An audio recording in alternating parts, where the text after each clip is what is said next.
কোনো সান্ত্বনাতেই থামছে না দীপনের পরিবারের কান্না। স্বরাষ্ট্রমন্ত্রী বললেন, শিগগিরই বের হবে হত্যা রহস্য। সন্দেহের তীর আনসারুল্লাহ বাংলা টিমের দিকে। আমাদের গোয়েন্দারা কাজ করছে, পুলিশ কাজ করছে, সবাই কাজ করছে। নিশ্চিতভাবে বলতে পারি যে আমরা নিশ্চয়ই এই অপরাধীকে ধরব। ব্লগার হত্যা, সেক্ষেত্রে দেখেছি আমরা আনসারুল্লাহ বাংলা টিমের লোকজনই আসলে জড়িত, তাদের অ্যাক্টিভিস্টরাই জড়িত। ধারালো ও ভারী অস্ত্র দিয়ে আঘাতের কয়েক মিনিটের মধ্যেই মৃত্যু হয় দীপনের। ময়নাতদন্তের রিপোর্ট। মাসল, মেরুদণ্ড সহ এবং এই মাথায় রক্ত সরবরাহকারী ব্লাড ভেসেল সবই কেটে যায়।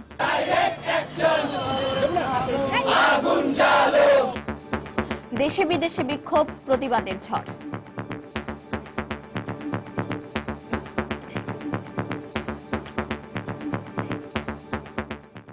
দেখছিলেন প্রধান শিরোনাম। রাত 11টার সময়ে সঙ্গে আছি আমি পারমিতা হিম এবং আমি সজল দাস। এবার অন্যান্য শীর্ষ সংবাদ। আগুন সন্ত্রাস ও পেট্রোল বোমায় ব্যর্থ হয়ে বিএনপি জামায়াত এখন গুপ্ত হত্যা চালাচ্ছে, মন্তব্য প্রধানমন্ত্রীর। পরিবারের সদস্যদের সান্ত্বনা দিতে দীপনের বাসায় বিএনপি নেতারা বললেন, প্রকাশক ও ব্লগার হত্যার দায় এড়াতে পারে না সরকার। ব্লগারদের ওপর একের পর এক হামলায় হুমকিতে মুক্ত চিন্তার জগৎ, বলছেন রাজনৈতিক বিশ্লেষকরা। ধর্মের নামে এ ধরনের হত্যা অনইসলামিক, মন্তব্য ইসলামী নেতাদের।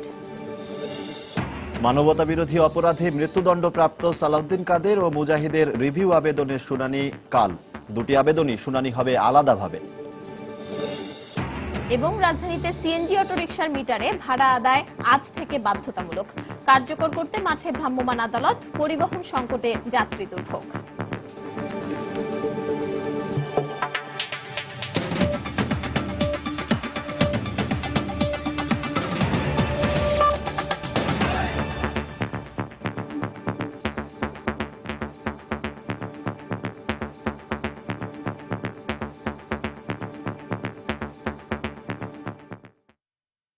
জাগৃতি প্রকাশনীর মালিক ফয়সাল আরিফিন দীপনের শরীরে ধারালো ও ভারী অস্ত্রের 4টি আঘাতের চিহ্ন পাওয়া গেছে এবং আঘাতের কয়েক মিনিটের মধ্যেই তার মৃত্যু হয়েছে।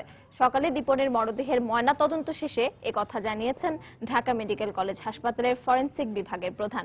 এদিকে দীপনের বাবা বলেছেন, একের পর এক প্রগতিশীল মানুষদের ওপর হামলা আইনের পাশাপাশি রাজনৈতিকভাবে সমাধান করতে হবে। খান মোহাম্মদ রুমের রিপোর্ট। রোববার দুপুরে দীপনের মরদেহ নেওয়া হয় তার বাসায়। এ সময় নিথর নিস্পন্দ দীপনকে দেখে স্বজন বন্ধুদের চোখে বেদনার অশ্রু আর কণ্ঠে ছিল শোকের আর্তনাদ। প্রাণোচ্ছল টকবগে দীপনের নৃশংস মৃত্যুতে এমন হাহাকার কাদায় আশপাশের মানুষজনকেও। কোনো সান্ত্বনার বাণী যেন প্রবোধ দিতে পারে না দীপনের স্ত্রী সন্তানদের। এর আগে ময়নাতদন্ত শেষে ঢাকা মেডিকেল কলেজ হাসপাতালের মর্গ থেকে দীপনের মরদেহ বুঝে নেন তার বাবা, ঢাকা বিশ্ববিদ্যালয়ের অধ্যাপক আবুল কাশেম ফজলুল হক। আমি শুভবুদ্ধির জাগরণ চাই সমাজে, রাজনীতিতে। আমার কাছে মনে হয় এটা আদর্শগতভাবে, রাজনৈতিকভাবে আগে সমাধান করতে হবে, সেই সঙ্গে আইনগত ব্যবস্থা। যদি রাজনৈতিকভাবে সমাধান না করা যায় তাহলে শুধু আইনগত ব্যবস্থা দিয়ে এটা সমাধান করা যাবে না। সকাল 10টার কিছু আগে দীপনের মরদেহের ময়নাতদন্ত শুরু হয়ে শেষ হয় মিনিট 40 পর। ময়নাতদন্তকারী চিকিৎসক জানান, দীপনের শরীরে 4টি বড় আঘাতের মধ্যে একটি ছিল 11 ইঞ্চি লম্বা এবং 4 ইঞ্চি গভীর, আর এর ফলে আক্রান্ত হওয়ার কয়েক মিনিটের মধ্যেই মৃত্যু হয় তার। এই ধারালো অস্ত্রের সাহায্যে উপর্যুপরি কোবের মাধ্যমে একটা মারাত্মক গর্তের মতো করে এটাকে, মাথাটাকে শরীর থেকে বিচ্ছিন্ন করা হয়েছে। মাসল, মেরুদণ্ড সহ এবং এই মাথায় রক্ত সরবরাহকারী ব্লাড ভেসেল সবই কেটে যায়। এটা ছিল সবচেয়ে মারাত্মক। তার উপরে অক্সিপিটাল রিজনে একটি কোবের দাগ আছে, এটাও ধারালো, হেভি ধারালো অস্ত্রের দ্বারা। এবং মাথার সামনের দিকে আরেকটি কোবের দাগ পাওয়া যায়। সে প্রত্যেকটাতেই বোন কেটে যায় এবং এমনকি মাথার ভিতরে ব্রেইনও হ্যামরেজ পাই আমরা।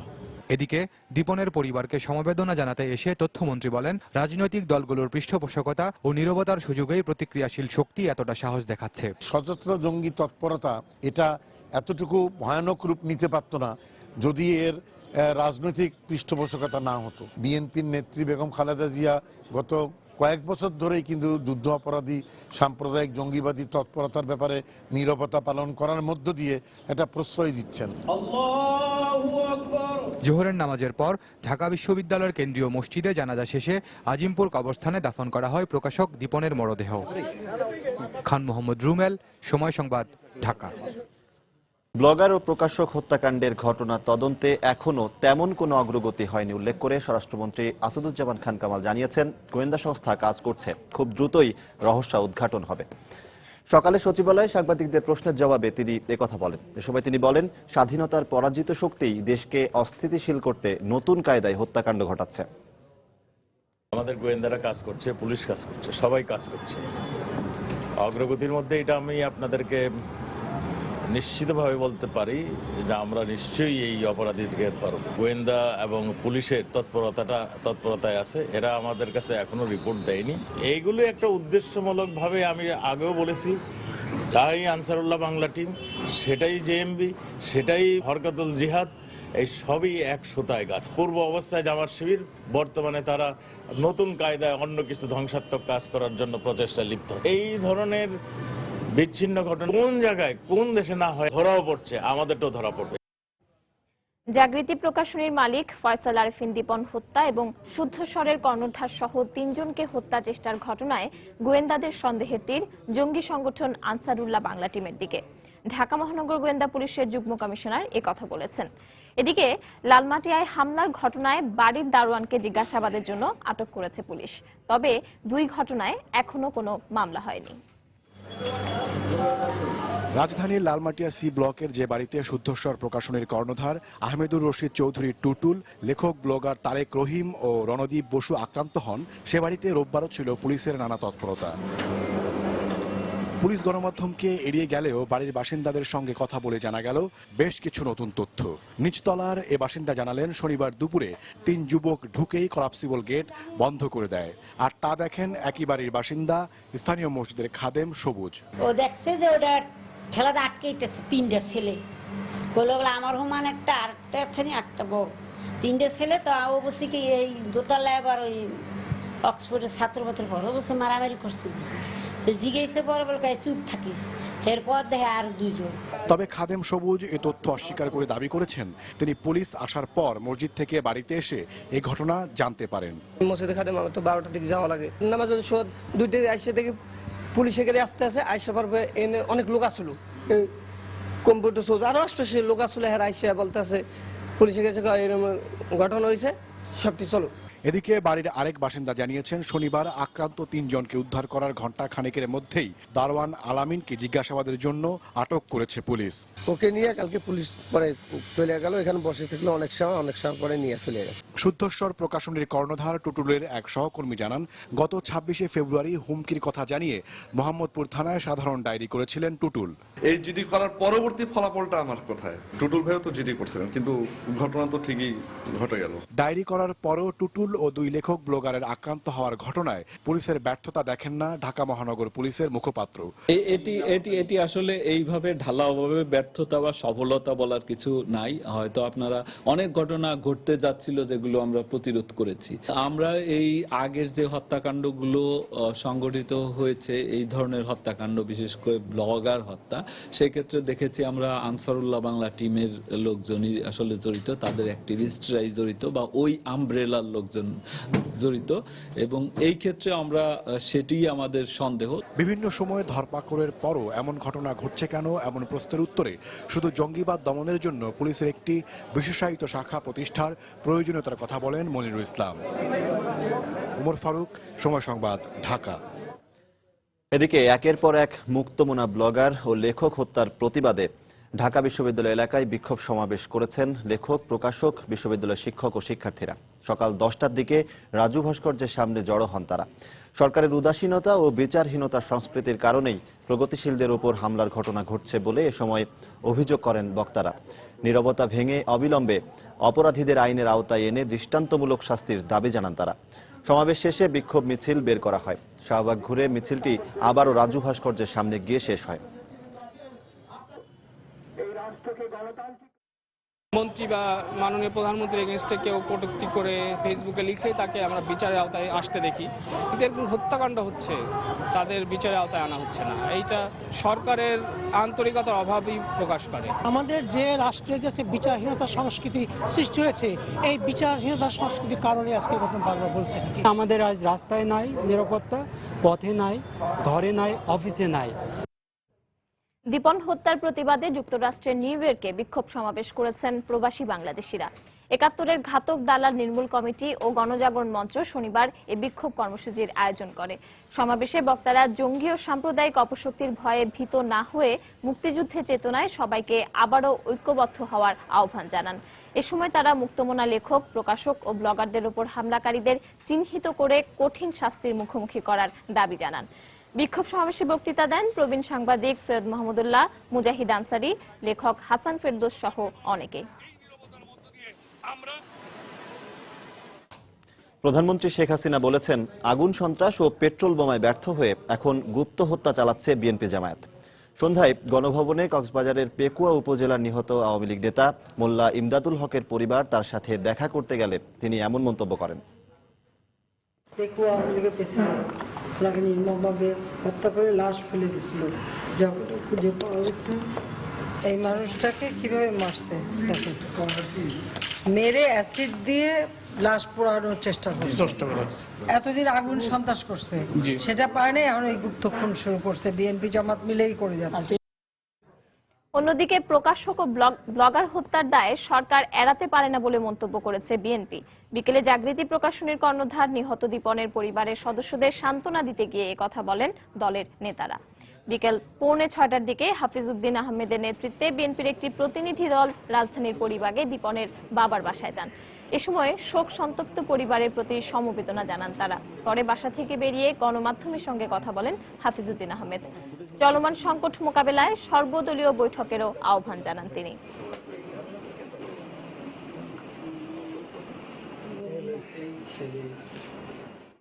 দেশে যখন গণতন্ত্র থাকে না, তখনই এই ধরনের ধর্মান্ধ ব্যক্তিরা এই পরিস্থিতির সুযোগ নেয়। এই হত্যাকাণ্ডের দায় সরকার এড়াতে পারে না। ভবিষ্যতে যেন এই ধরনের ঘটনা না ঘটে, সেই জন্য সরকারকে পরামর্শ দেব তারা যেন সর্বদলীয় বৈঠক ডেকে এবং এইসব ঘটনার বিচার বিভাগীয় তদন্ত করে ঘটনাকে যৌক্তিক পরিণতির দিকে নিয়ে যান, দোষীদের যেন শাস্তি বিধান করা হয়। আমি বিচার চাই না, আমি চাই হত্যাকারীদের শুভ বুদ্ধির উদয় হোক। ছেলে দীপন খুন হওয়ার পর বাবা অধ্যাপক আবুল কাশেম ফজলুল হকের এমন মন্তব্য অতীতের বিচারহীনতার ক্ষোভের বহিঃপ্রকাশ বলে মনে করেন সাবেক আইনমন্ত্রী barrister Shafiq Ahmed.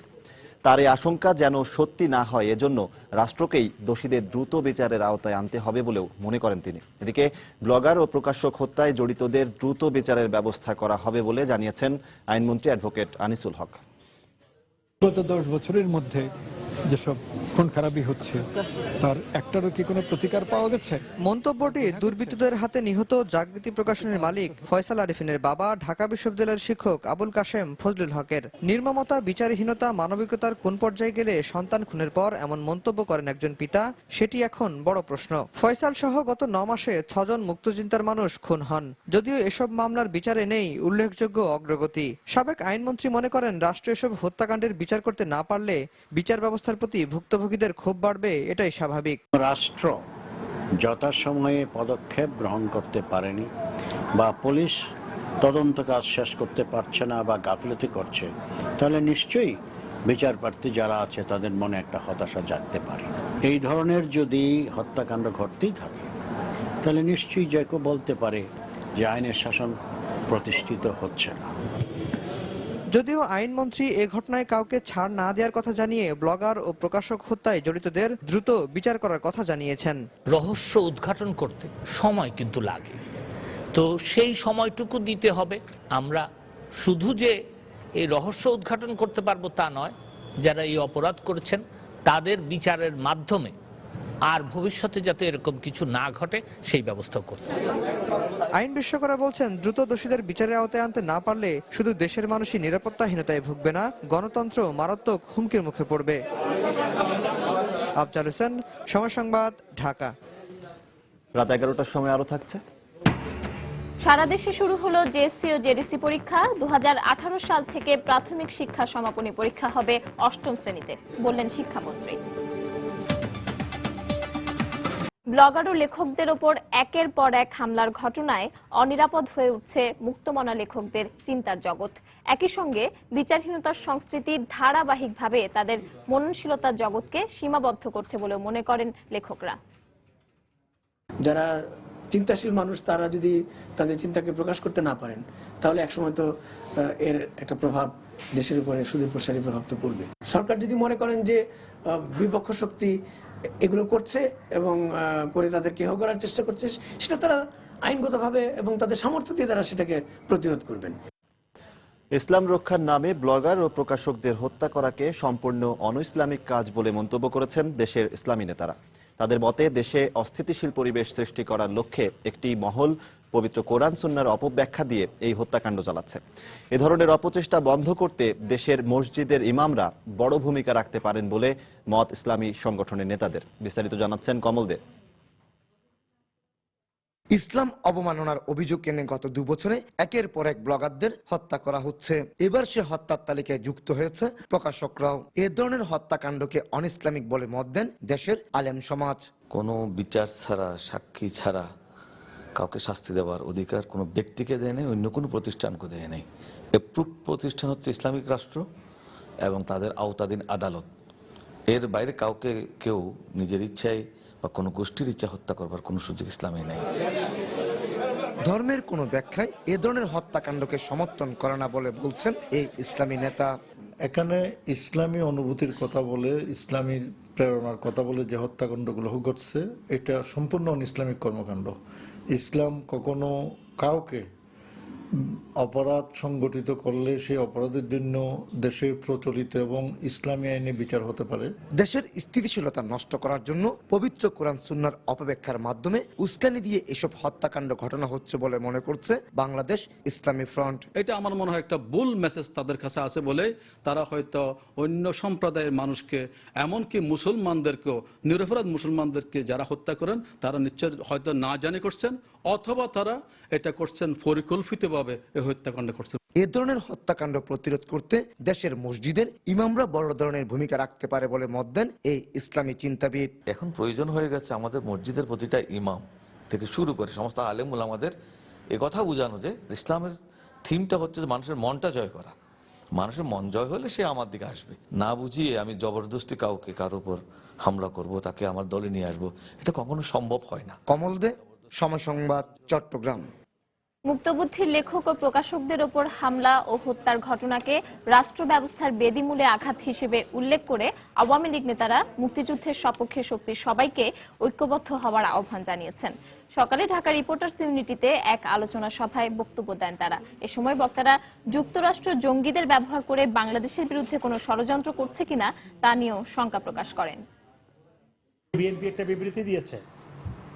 BNP chairperson লন্ডনে তার নামে একটি বিবৃতি আজকে কাগজে এসেছে, আপনারা দেখেছেন, যে সরকার জনগণের নিরাপত্তা দিতে ব্যর্থ হয়েছে। এই বিবৃতি দেওয়ার জন্যই, এই কথাগুলো বলার জন্যই এই ঘটনা প্রবাহের সৃষ্টি করা হয়েছে। খালেদা জিয়া যদিও বিদেশে অবস্থান করছেন, তার জিয়া অরফানাইজের মামলা, যে মামলা সম্পর্কে আজকে তাদের দলের নেতারাই বলেন it's fit case for conviction. এই মামলা তো যেভাবে এগুচ্ছে তাতে খুব দ্রুতই শেষ হয়ে যাবে এবং নিষ্পত্তি হলে খালেদা জিয়ার ভাগ্যে কি আছে সেটা তিনি অনুধাবন করতে পারেন। পৃথিবীর বিভিন্ন দেশে জঙ্গিবাদের জন্ম দিয়েছে তারা। 2-1 জায়গায় তারা পাত্তারিও 2-1 জায়গা থেকে ঘুটাচ্ছে আজকে। তারা কি আবার একটা ভয়ানক খেলায় কি মত্ত হতে চাচ্ছে? জঙ্গি সংগঠনগুলোর যারাই ধরা পড়ছে তারা এক সময় ছাত্র শিবিরের কাজেই জামাত তো এখন জঙ্গি সংগঠনের মধ্যে একাকার হয়ে গেছে। যারা জঙ্গি সংগঠনের পৃষ্ঠপোষকতা করেন তাদেরকে বাদ দিয়ে মুক্তিযুদ্ধের সমস্ত পক্ষের শক্তি আজকে ঐক্যবদ্ধ হয়ে পশু শক্তির বিরুদ্ধে আমাদেরকে রুখে দাঁড়াতে হবে। প্রকাশক ফয়সাল আরিফিন দীপনের বাবা তার ছেলের হত্যাকারীদের মতাদর্শে বিশ্বাস করেন বলেই ছেলে হত্যার বিচার চান না বলে মন্তব্য করেছেন আওয়ামী লীগের যুগ্ম সাধারণ সম্পাদক মাহবুবুল আলম হানিফ। বিকেলে সোহরাওয়ার্দী উদ্যানে আগামীকালের জনসভার প্রস্তুতি পরিদর্শনে গিয়ে একথা বলেন তিনি। একজন পুত্রহারা পিতা তার সন্তানের হত্যার বিচার চায় না, এই প্রথম এটা বাংলাদেশে এরকম একটা দেখলাম। আমার মনে পৃথিবীতে কোনো বাবা বোধহয় এরকম কোনো তার পুত্র হত্যার বিচার চায় না, এটা আমি দেখি নাই। এখানে কারণ একটাই হতে পারে যে যে পুত্র সন্তান নিহত হয়েছে তার বাবা ওই অধ্যাপক সাহেব হয়তো ওই রাজনৈতিক মতাদর্শে বিশ্বাসী যারা এই হত্যাকাণ্ডের সঙ্গে সম্পৃক্ত বলে উনি তার নিজের এই দলের লোকদেরকে বিচারে কাঠগড়ায় দাঁড় করাতে চান না বলেই এই জন্য এই কথা বলেছেন। এটা যা অত্যন্ত দুঃখজনক এবং লজ্জাজনক। সারা দেশে একযোগে শুরু হয়েছে জুনিয়র স্কুল সার্টিফিকেট জেএসসি এবং জুনিয়র দাখিল সার্টিফিকেট জেডিসি পরীক্ষা। দুটি পরীক্ষায় এবার 23,25,933 জন পরীক্ষার্থী অংশ নিচ্ছে। এবারে পরীক্ষার সঠিক সময় এবং প্রশ্ন ফাঁসের অভিযোগ ছাড়াই শেষ হবে বলে প্রত্যাশা শিক্ষার্থী ও অভিভাবকদের। জেএসসি পরীক্ষায় 19,546টি শিক্ষা প্রতিষ্ঠানের 19,67,447 জন পরীক্ষার্থী অংশ নিচ্ছে। অন্যদিকে জেডিসিতে 9,086টি প্রতিষ্ঠানের পরীক্ষার্থী রয়েছে 3,58,486 জন। বাংলা প্রথম পত্র ও কুরআন মাজিদ দিয়ে শুরু হওয়া এই পরীক্ষা শেষ হবে 18 নভেম্বর। এদিকে কেন্দ্র পরিদর্শন করে সন্তোষ প্রকাশ করে শিক্ষামন্ত্রী আভাস দেন 2018 সাল থেকে প্রাথমিক শিক্ষা সমাপনী পরীক্ষা হবে 8ম শ্রেণীতে।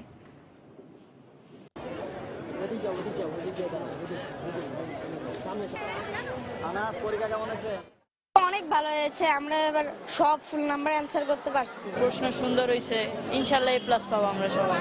সব জায়গায় সুন্দরভাবে পরীক্ষা হচ্ছে। আমরা 18 সালে চাই যে 8 পর্যন্ত আমাদের প্রাথমিক শিক্ষা আওতায় চলে আসবে এবং বুঝবেন যে এটা হচ্ছে বেসিক এডুকেশন, সবার জন্য কম্পালসারি, বাধ্যতামূলক এবং ফ্রি। এর মধ্যে কারিগরি দক্ষতা, কিছু বৃত্তিমূলক দক্ষতা, কিছু প্রযুক্তিগত দক্ষতা শিখে নিবে যাতে সে কোনো না কোনো জায়গায় একটা চাকরি করতে পারবে, কাজ করতে পারবে। মানবতা বিরোধী অপরাধের মৃত্যুদণ্ডপ্রাপ্ত বিএনপি নেতা সালাউদ্দিন কাদের চৌধুরী ও জামায়াত নেতা আলী আহসান মোহাম্মদ মুজাহিদের রিভিউ আবেদনের শুনানি আগামীকাল।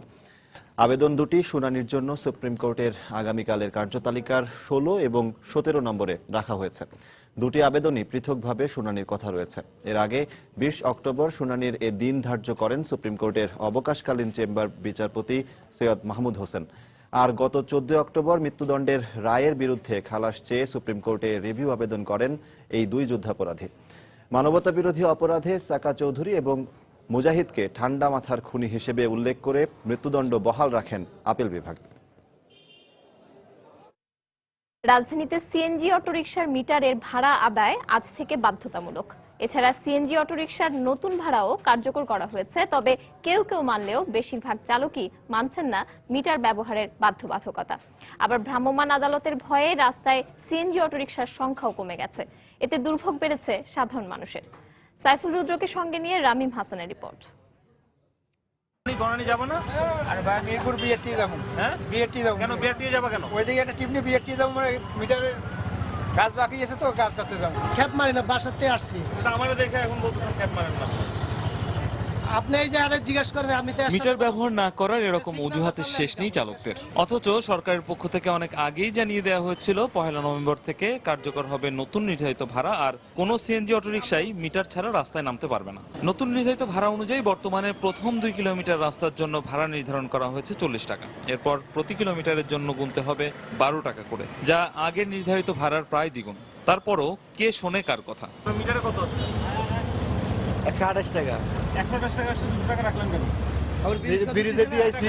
হ্যাঁ 20 টাকা। ব্রিজে কয় টাকা? 20 টাকা। তাহলে হয় আপনার কত? 150 টাকা। আপনি 200 টাকা রাখলেন কেন? এদিকে নতুন নির্ধারিত ভাড়া কার্যকরকে ত্বরান্বিত করতে রাজধানীর বিভিন্ন এলাকায় কাজ করছে ভ্রাম্যমাণ আদালত। আর এ ভয়ে অনেকেই রাস্তায় সিএনজি নামাননি। এতে দুর্ভোগে পড়তে হয়েছে সাধারণ মানুষকে। তারা তো আজকে মিটার জ্বালে তাদের পোষাবে না, তারা তাদের হিসাব ঠিক রাখছে, এই জন্য তারা সিএনজি বাইর করতে পারতেছে না, বাইর করে নাই। অরিজিনাল লাইসেন্স নাই, ভয় পাচ্ছে, এবং মিটার এলো মিটারে চালাতে হচ্ছে, এজন্য অনেক একটু দম খাইছে, দম খাইয়ের গাড়ি চালাইতেছে না। তবে এর মধ্যেও অনেক চালককে দেখা গেছে নির্ধারিত ভাড়ায় মিটারে অটোরিকশা চালাতে, কিন্তু সার্বিকভাবে সে সংখ্যাটা খুব বেশি নয়। ও বলছিল যে 20 টাকা বাড়াই দেন, কিন্তু আমি বলছি না, মিটারে যাব।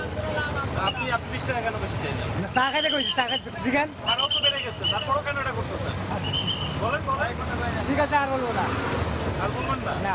রামিম হাসান, সময় সংবাদ, ঢাকা। বাংলাদেশ রেলওয়ের টেন্ডার নিয়ে চট্টগ্রামের সিআরবিতে ছাত্রলীগের 2 গ্রুপের সংঘর্ষে অন্তত 3 জন গুলিবিদ্ধ হয়েছেন। প্রত্যক্ষদর্শীরা জানিয়েছে, দুপুরে আধিপত্য বিস্তারের জন্য বাবর এবং লিমনের অনুসারীরা সিআরবি এলাকায় মুখোমুখি অবস্থান নেয়। এর মধ্যে লিমন গ্রুপের লোকজন বাবর গ্রুপের একজনকে মারধর করলে সংঘর্ষ বাধে। পরে পুলিশ ও র্যাব ঘটনাস্থলে পৌঁছে তাদের সরিয়ে দেয়। এ সময় ঘটনাস্থল থেকে একজনকে আটক করা হয়। স্থানীয়রা জানায়, গত 2 বছরে বেশ কয়েকবার সংঘর্ষে জড়িয়ে পড়ে এই দুটি গ্রুপ, আর এসব সংঘর্ষে প্রাণ হারায় এক শিশুসহ 2 জন।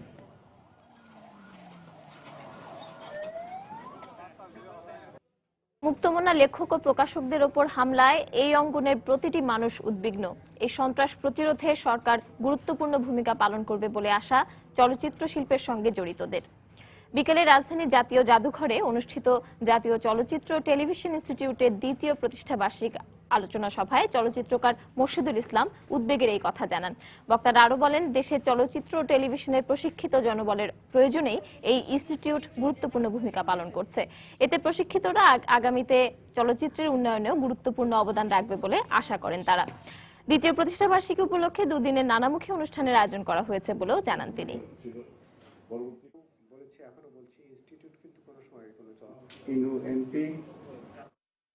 মুক্তমনের মানুষরা যেভাবে আক্রান্ত হচ্ছে একের পর এক, সেটি আমাদের চিন্তিত করে তুলছে। আমরা চলচ্চিত্রকাররাও এই ধরনের ঘটনার প্রতিবাদ জানাই এবং আমরা আশা করি সরকার এই ধরনের ঘটনার প্রতিরোধে খুব কঠোর ব্যবস্থা নেবে।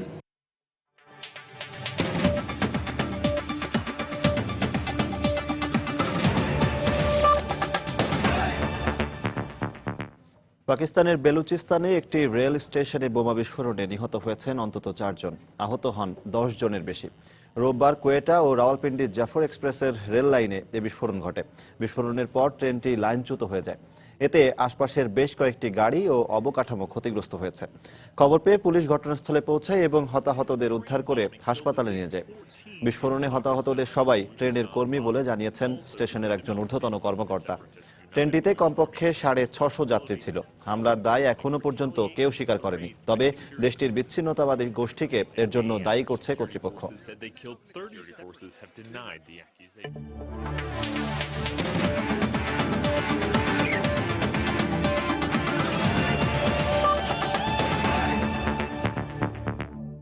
বাংলাদেশ জাতীয় ক্রিকেট দলের খবর।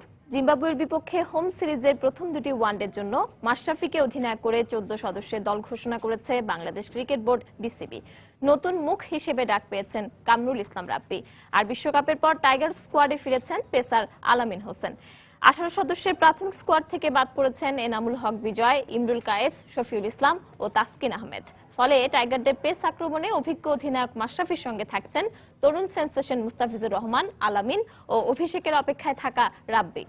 দলের অন্য সদস্যরা হলেন তামিম ইকবাল, লিটন কুমার দাস, সৌম্য সরকার, সাকিব আল হাসান, মুশফিকুর রহিম, মাহমুদুল্লাহ রিয়াদ, সাব্বির রহমান, নাসির হোসেন, আরাফাত সানি ও জুবাইর হোসেন লিখন।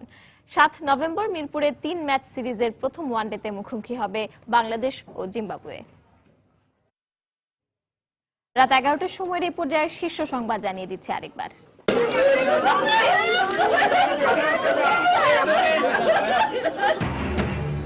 কোনো সান্ত্বনাতেই থামছে না দীপনের পরিবারের কান্না। স্বরাষ্ট্রমন্ত্রী বললেন, শিগগিরই বের হবে হত্যা রহস্য। সন্দেহে তীর আনসারুল্লাহ বাংলা টিমের দিকে।